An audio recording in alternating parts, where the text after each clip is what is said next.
रामकृष्ण हरी. श्री विठ्ठल आणि रुक्मिणी मंदिराचं सध्या जतन संवर्धनाचं काम सुरू आहे.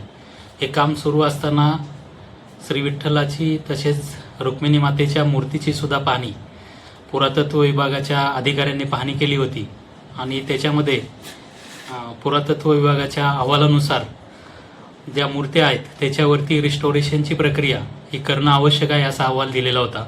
त्यास आपण विधी न्याय विभागाची शासनाची मान्यता घेतली होती आणि ही प्रक्रिया 23 जून आणि 24 जूनला होणार होती. परंतु पंढरपूर येथील माननीय न्यायालयामध्ये याचिका दाखल झाली आणि या प्रक्रियेला स्थगिती मिळालेली आहे.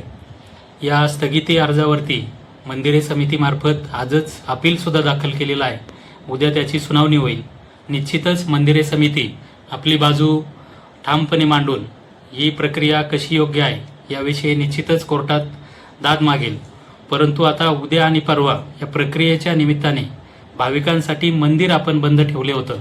परंतु आता माननीय न्यायालयाची स्थगिती असल्यामुळे उद्या आणि परवा म्हणजे 23 जून आणि 24 जून या दिवशी दर्शन पूर्ववत सुरू राहील आणि माननीय न्यायालयाच्या निर्देशानुसार पुढील निर्णय हा मंदिर समिती घेऊन लवकरच आपणास त्याची माहिती देण्यात येईल.